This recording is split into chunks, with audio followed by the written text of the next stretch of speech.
What is up, everybody? Welcome back to another episode of the JT Sports Podcast. I am joined with my guy, College Football with Sam, the smoothest voice that you will ever hear on YouTube, the best college football content creator on this platform. He is joining me on this episode, the preview biggest games in week one of the new college football season. My guy, College Football with Sam. You're a Big Ten guy. I know that you have to be amped up to see Ohio State, the defending national champions, going up against Texas at home. I don't think I've ever seen a more disrespected team coming off a national title win than what Ohio State is this year. I understand they lose a lot, but they recruit at the top 3 level every single year. They develop incredibly well. It has to be next man up philosophy for them. So I mean, with all of the new moving parts that they have, new defensive coordinator, they have to replace a lot of starters on defense. How are the new parts for them going to impact them in this game? I don't know if I would call them the most disrespected, but the amount of love that Texas has received has been something that is quite jarring to me. And it's probably one of the bigger reasons why I have questioned a lot of my prior analysis on this game. Because while, public betting wise, it's not like 80% of the public is betting on Texas to win. But all the people who could be giving locker room material to one team are all giving it to Ohio State. They're giving Texas all the possible rat poison. And Ohio State plays home. Thankfully, they don't have to go on the road. How I think Ohio State's new pieces and their new roster impacts them is twofold. Initially, I thought it would be a negative at the beginning of the year. Very much so. And then at the end of the year, because there's a lot of newness, that means you're likely going to have some thinner depth than last year, and that could show concerns if they suffered certain injuries. Now, I think that newness is still valid in regards to concerns at the end of the year. I still think that at the end of the year, there will be teams much deeper than this team. Maybe not much deeper, but deeper. At the beginning of the year, though, I don't have the same concerns that I used to, because I think that Day is going to be a good enough game manager to outcoach most of the coaches that he faces off against in September and for much of October, or however long it takes for Ohio State to get churning. I think that Matt Patricia kind of coming in, downgrade from Knowles, yes, but he's probably going to be running as best as he can a similar defense to what they ran with Jim Knowles at the end of last season. So I don't have really massive concerns about that, if I'm being honest. I do have some long-term, and there is a chance that Matt Patricia, of course, can, I would say, regress from, severely regress, where it's noticeable game one or throughout the year from where Jim Knowles was. And that could be a problem. There's a lot of boom or bust with that hire. But I'm kind of taking the middle approach, being conservative in picking that because there's so much unknown. I think he'll at least be okay. And even if he isn't in this game, I personally question how much Texas can do with a new quarterback, with a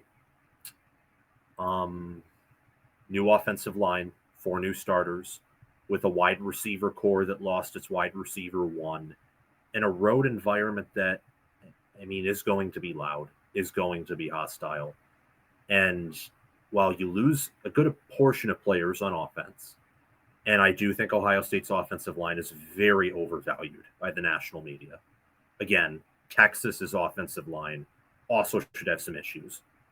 And Ohio State has the best wide receiver in America, who's also the best player in America. And they have the second best player in America at safety. Those are 2 positions that can score relatively quickly, like that, and take over a game. in a way that I don't think Texas has anyone like that, unless Arch Manning comes out of the gate and is immediately phenomenal.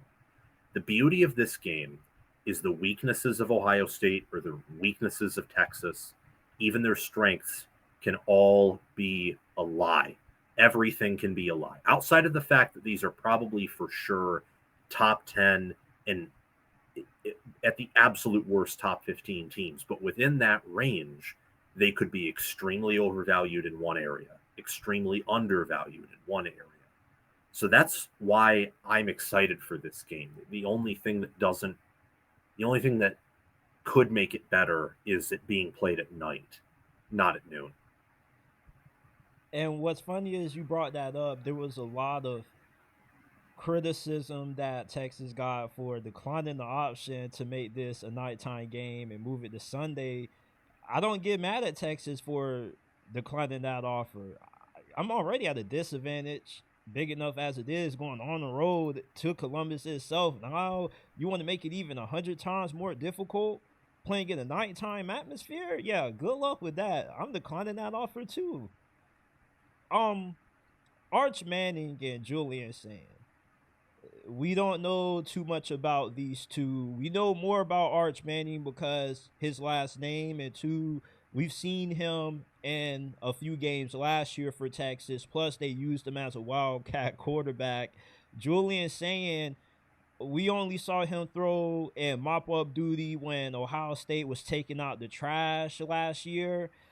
We do have a lot of hope that Julian Sayin can come in and instantly pick up from where Will Howard left off and possibly be better than him immediately. But I remember when CJ Stroud made his first start against Minnesota, and at halftime, there were a bunch of Ohio State fans saying, man, take this dude out, man. I want to see Devin Brown.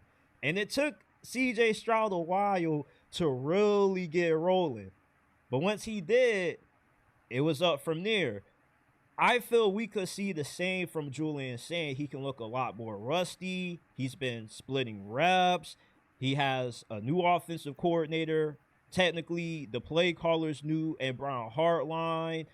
Texas has more experience in their secondary than what Ohio State has. The matchup Arch Manning has against Ohio State's defense is more favorable compared to Julian Sayin's matchup. Arch Manning, he's going up against Ohio State defense that's still talented. Yeah, you still got the best player in college football in Caleb Downs, but they only bring back 3 starters. How good is that pass rush going to be? Texas offensive line is new. How good is Ohio State's new look front going to be? So I think that Arch Manning has a favorable matchup against a defense that just has so many questions, so many unknowns. And you can say Arch Manning is an unknown, but I believe we've seen enough out of Arch Manning, plus with the play calling of Steve Sarkisian, that he should be pretty good. And some may argue that he should have started over Quinn Ewers before the playoffs started last year. Yeah, it's interesting because so I think Julian Sayin at the absolute best is going to, and I'm kind of quoting this from someone I talked to who is more connected than I am in terms of I'm more of a Big Ten guy, he's more of an SEC guy. So it's helpful to talk back and forth with him. And I think that at best in this game, Julian Sayin will look like Kyle McCord against Indiana. So I don't think he's going to wow the world, and he'll probably, against this defense, look pretty bad at times. I think Manning is definitely going to be the superior quarterback, could be the far superior quarterback. And I think that Texas is the better pass rush. I think that Ohio State's pass blocking O-line is better than Texas's, at least from what I can gather. But I also think that Texas will have the better run blocking O-line and the better rushing attack overall. And that combined with better D tackles means Texas should own the point of attack. Now, by own, I don't mean completely blow Ohio State in the water. I mean they should win there. They should do a better job getting their feet across the line than Ohio State does on both sides of the football. However, big however here. All Ohio State needed last year in the pocket, most of the time, was 2 seconds. Most teams need 3 or 4 or 5. Ohio State needed 2, maybe 3, sometimes more, but very rarely. You also can't stack the box against Ohio State. It's impossible unless you have Ed Reed, maybe prime Jalen Ramsey, or just there are probably some defensive backs that I can't even name because I still have to learn my college football history, or maybe prime Will Johnson, or prime Mikey Senior still, or Caleb Downs himself because he's already that legendary. For more recent players, you cannot cover them with a stacked box. You can't do that with Ohio State's receivers. You can do that with Texas's receivers. Texas receivers are good. They're great. But no disrespect to them, they are nowhere near what Ohio State has there. So Sayin's job is going to be easier than Arch's job. It is going to be far easier, much easier. Sayin can make one good play, one touchdown bomb, and Ohio State can win. Manning, I think, will have to make several big plays and do several things for Texas to win. And I'm saying this as someone who I think Texas is the better team. They should win. I think that as the year goes on, it will become evident that they are better.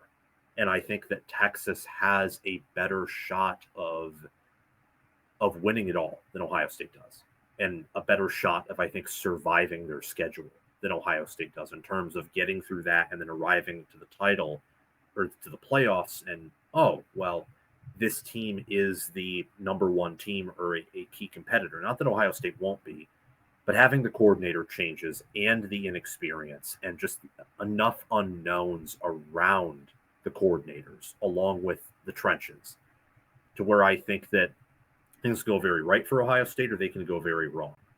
And Texas is more this team in the middle, I guess. Long term, as high of upside as Texas, but since you're not returning the 2 best players in football right now, you probably don't have that. And you also have a higher floor. In week 1, where both teams are younger than they were last year, both defenses have massive matchup advantages against both these offenses, especially factoring in home field. So if Ohio State and Texas were playing neutral field, I'd pick Texas. If they were playing in Austin, I would tell you 9.5 times out of 10 Texas wins this game. It's in Columbus, and the media is talking up Texas here. I think that Ohio State is a team that can win the game even if they only have the ball for 20 minutes because of the players they have. Texas, if they have the ball for only 20 minutes, is getting blown out because of their style of play.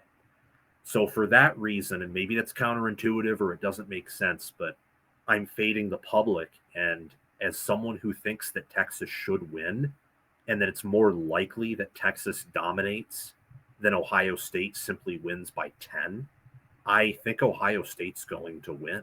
I think they're going to find a way to win. I think that Day is going to outcoach Sark. I think that I'm not high on this Ohio State team, but Day usually wins at least one big game a year. He gets one signature win that's really impressive. And I think this is the perfect one out of all of them, out of all 3 games. Penn State at home, Michigan on the road, Texas at home. Originally, I thought, hey, Michigan on the road is probably the most likely one. And now I'm kind of thinking, I think it's Texas here. I think that the rat poison that Texas is getting is a special kind that Michigan or Penn State would never get because they don't have the brand and Manning. They don't have that preseason number 1 angle. And their style of play, at least in theory, won't be as exciting. We'll see if Penn State's explosive this year. Sorry if I'm rambling on and on, but I'm very passionate about this game. And I think that it's going to be an awesome watch. It'll be very ugly. I wouldn't be shocked if the point total ended up being under 30 points here. And it's Ohio State 14, Texas 13 final score. Yeah, I'm going to go Texas 24, Ohio State 20. I like Texas because I just like the variables that Arch Manning has going up against him. A new defensive coordinator, a lot of new faces on defense. He has a lot of more familiarity with his offense. He should be the more cleaner quarterback of the two. And I like what Texas has on the back end. Their secondary is really good. Yeah, anybody's going to have trouble going up against Ohio State's receivers, but with this being Julian Sands, like first true game, at least we've seen Arch Manning get like actual in-game reps against, maybe not great teams, but quality teams. And I just think he has a little bit more of the experience factor. He has a little bit more of a, I'm not going to say necessarily a cupcake defense, but more easier variables going up against that Ohio State defense than what Sayin has. And maybe Sayin makes a mistake or two late during the game, and that flips it in Texas' favor. Now, if you don't want the starting quarterback of your favorite team to play like Anthony Richardson, go ahead, hit that like button, subscribe to the channel, check us out, JT Sports, on all podcasting platforms. Give us a 5-star review on Apple and Spotify. Let's get back to the video. The second biggest game of week 1. I am so excited for this game. LSU versus Clemson. I believe that LSU is good enough to win the SEC, possibly win a national championship this year. And you either feel one or two ways about this team. Either you feel this team is actually going to deliver under Brian Kelly, they got a lot of talent, and that they're going to actually be able to at least make it to the second round of the playoffs, or you're not sold on Brian Kelly. You view him as a snake oil salesman, and this is going to be the season that things unravel for him and he gets fired. And things definitely could get away from LSU in this game against Clemson. They struggle in the second half of road games. They fell apart against Texas A&M. They fell apart in the second half against Florida on the road. They couldn't run the ball. Garrett Nussmeier was coughing up the football a lot with the turnover bug. Hey, look, LSU has to come out fast in this game. If they don't and they get down early, I think it's wraps. So I think what would be fun here is to ask a question. Which group of teams, which teams would you pick to go into Clemson and win? Like, just straight up, would you favor them in Death Valley? I would probably only take about 3 teams. Alabama, Texas, Penn State. That's about it. Yeah, I would. It would be, for me, it might even be 2. Preseason, it would only be 1. It'd be Penn State. As the season goes on, I can see Georgia and some others, but that's beside the point. Is there any world? Is there a world where LSU is as good as those 3 teams? Bama, Texas, Penn State. Possibly. I don't question. How possible? I don't question their talent. I think on the 1 through 10 scale, if I had to rate how talented this LSU team is, I go 10 out of 10. I mean, they return a lot of good pieces. Garrett Nussmeier, Whit Weeks, a healthy Harold Perkins. They got a loaded transfer portal class. So they're not fully built on the portal this year, but they have a good blend of good portal additions with also guys that they return. And Brian Kelly has shown he's a capable coach. So with the talent LSU has, I feel they're good enough to be the best team in college football. You can argue that this roster is just as good as anybody else's. And if you were to swap Brian Kelly and you replace him with Dan Lanning or Kirby Smart, we feel much more differently about this LSU team. I feel everybody would. I can buy the latter part to that. I can. I will say that looking at this matchup here, it should be a clean game. It should be a higher scoring game. I think that both offenses have matchup edges against these defenses. And My issue here is that it's in Death Valley, and LSU has a new O line, kind of a new D line. And Clemson's experienced and proven at both of those. I know that their interior line and then running game is a little bit questionable, but their tackles are good. Their DNs and D tackles are vicious. And LSU just doesn't have really any advantages there. I mean, maybe they're better at guard, but Clemson should pass protect better. They should get pressure at a better rate. They should do a better job of stopping the run. And that is with a really both defenses couldn't stop the run last year. It was a huge issue with both of them, especially quarterback runs from very athletic quarterbacks. Sellers for Clemson and Milroe to LSU come to mind. I think that some view this too positively for Clemson. But I also know and have listened to intelligent people make the case for LSU, and I just can't. Like that doesn't click in my mind. LSU is sixth in team talent composite, so I understand from the talent standpoint where the hype's coming from. However, I look at LSU and I think to myself, you can argue that this team's ceiling is high, but can you definitively argue that they are better than, say, USC? My mind says that they should be because they return more and they're more talented, but I don't know if I can definitively argue that. What about Texas A&M or Miami? Are they better than Notre Dame? I don't know. I mean, I would actually say not, and I'm pretty low on Notre Dame compared to the public. It's because of what they've lost in the O-line, and they underperformed there relative to the NFL talent they had. They had studs everywhere, and they struggled to run the ball, and they were not as good as some other teams in pass protection either. And Nussmeier is a turnover machine.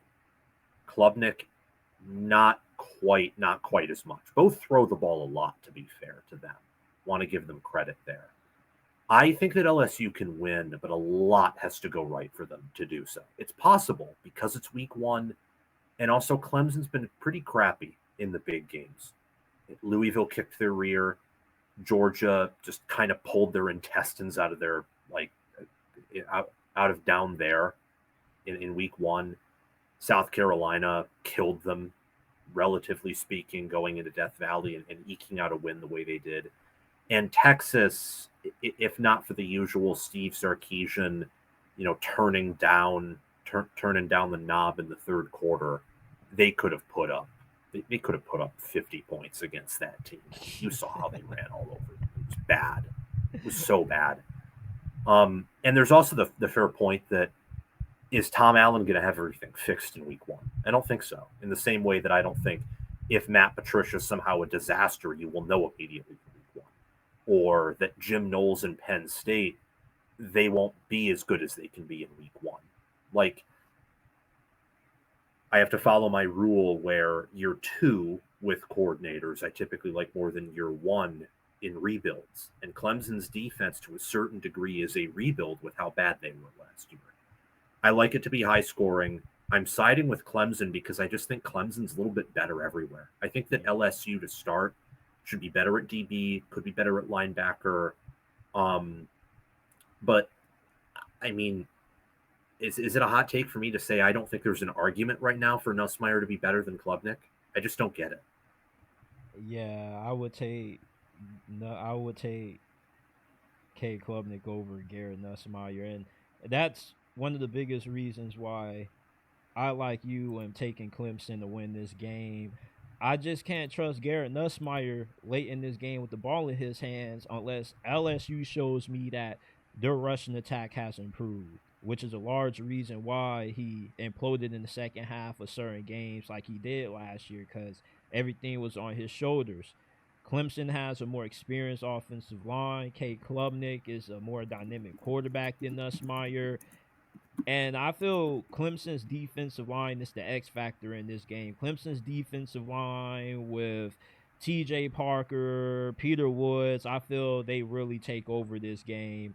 And I think best case scenario for LSU is that the speed that they have on the perimeter gets the best of Clemson's defense. Although I do disagree slightly with you about the Clemson defense. I do think Tom Allen might be able to get this defense running a lot more faster than what a lot may think, because they got a lot of talent on this defense. They have true freshman All-Americans from last year. They got what should be 2 potential top 10 picks on the defensive line, and you add Will Helt, who was one of the only bright spots on a bad Purdue team last year, and their secondary has AJ Terrell's little brother also. So I think their secondary, I they could have some troubles, but I think between the two defenses, Clemson really has a position where they have a really significant advantage. And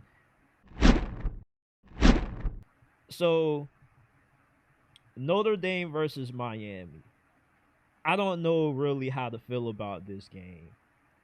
I like Notre Dame for the coaching advantage. If this is a close game, if Miami is not up by 10 or more late in the fourth quarter, this is a game Notre Dame wins, because if this is a close game, then Marcus Freeman, he's going to get the better of Mario Cristobal. But Miami, to me, from a talent standpoint, they could handle business in this game, and they could really do Notre Dame in bad, because this is probably the best team that we've seen Miami have in a very long time because of the overhaul defense. Notre Dame, they still return a lot of starters, though. And if this is a close game, and let's say that they do get good quarterback play from a CJ Carr and the run game is effective, all right, then this game could go their way also if it's close. But that's what makes me so undecided about this game. It's like, I would love to pick Miami with a lot of confidence because I feel they had a more talented team, but I just don't trust Mario. But I could also see this game getting away from Notre Dame depending on how the quarterback play looks. It's really interesting how people look at Notre Dame. It's extremely interesting. And I say that because of how I view them in strong juxtaposition to how I think the public views them. I like Notre Dame long term because I think that Freeman has improved in his game management. They're recruiting well, and he's made good hires. I hate this team this year. I hate it. I hate them relative to who I think they are compared to who they are being pumped up to be. And Notre Dame fans have caught on to this, and they don't like it. It's not because I have a vendetta against your school. You're much more likable now that Brian Kelly is faking his Southern accent in LSU. You're much more likable. The issue that I have with Notre Dame, though, is you're going from a weasel, and I mean that as a compliment. A weasel quarterback, in my mind, is someone who you can never sack. You cannot get to them. And they cause defensive coordinators and defenses to go mad because as much as you think you can prepare for them, because they're not super talented, like they're not NFL QBs, at least traditionally, they are excellent college gamers. So this is Stetson Bennett. This is Riley Leonard.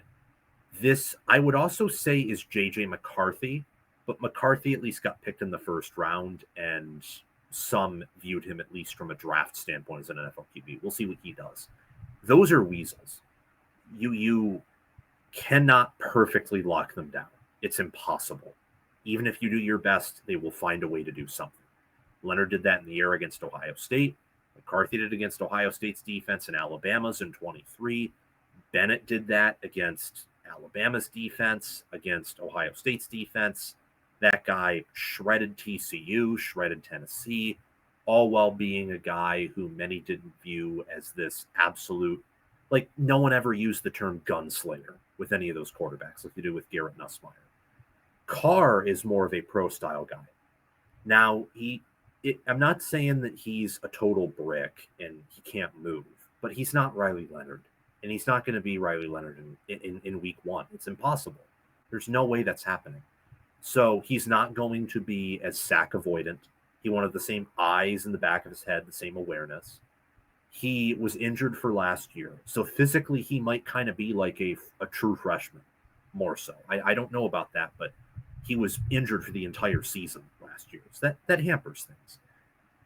I think that Notre Dame was a team that played with a lot of fire, that had a lot of talent, that knew how to win close games, in part because of motivation, and they won after NIU. And look, it was a more down year in football. Notre Dame returned a lot of key pieces. They made the right move in the portal at quarterback, and Den Brock is a genius. So they had really good coordinators, a schedule that allowed them to load management to a certain degree, and Freeman improved in game management. And you played an Indiana team who you outmatched in talent at home. You played a Georgia team that had Gunnar Stockton at quarterback and was inconsistent all year, and Kirby Smart's father died that week. You played a Penn State team with no wide receivers, and you outcoached Indiana and Penn State. I think you outcoached Georgia to a certain degree. But we saw who they were against USC, and we saw who they were against Ohio State.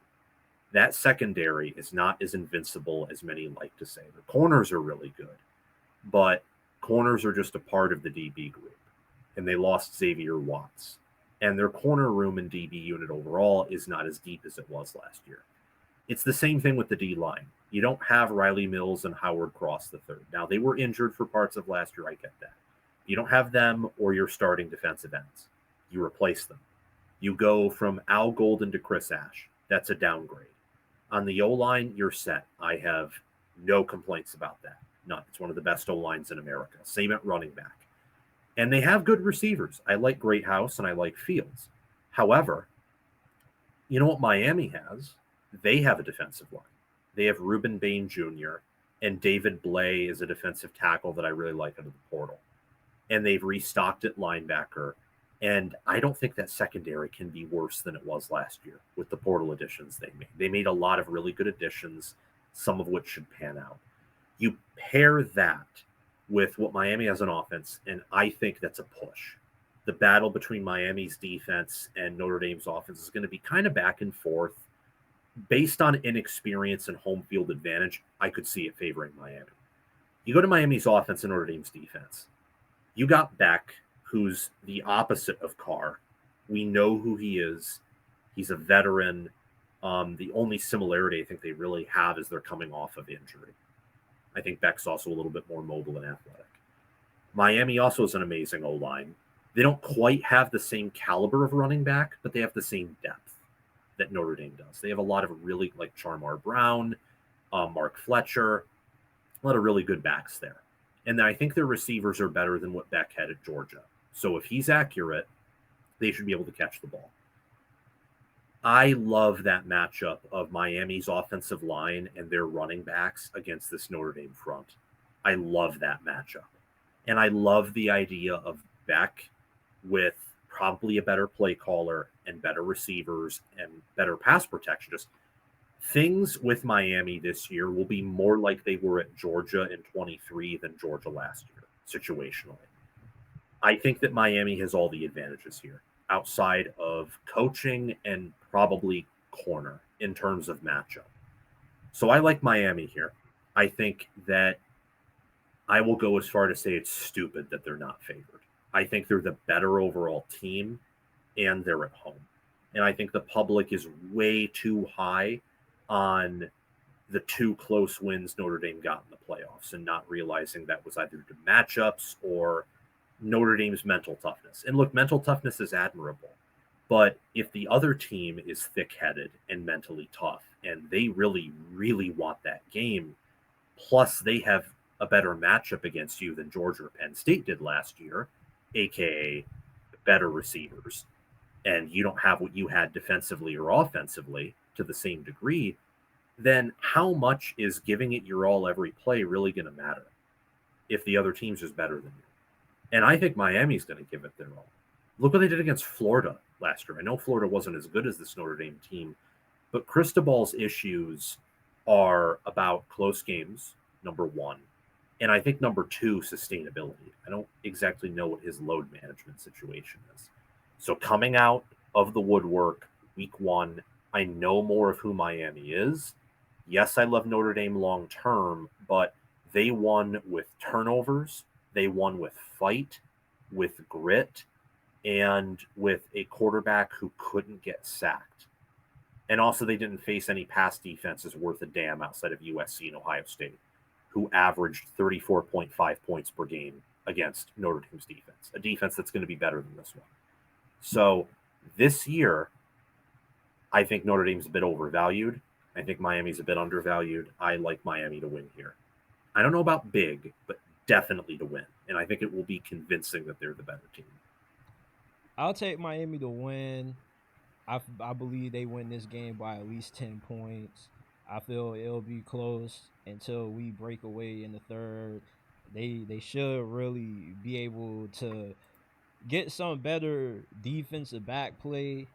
One, they just have too many guys they got out of the portal for it not to improve. And then secondly, we don't really know what CJ Carr is. Now, maybe he could be good because I thought that Angeli, when he came in the second half, I forgot which team it was. He was looking pretty good. So Penn State. yeah, so I was shocked that he ended up going to Syracuse. But everybody, this is College Football with Sam.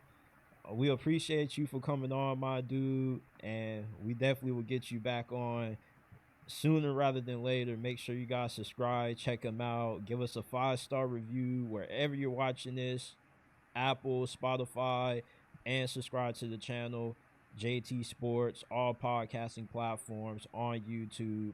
Appreciate you guys for tuning in.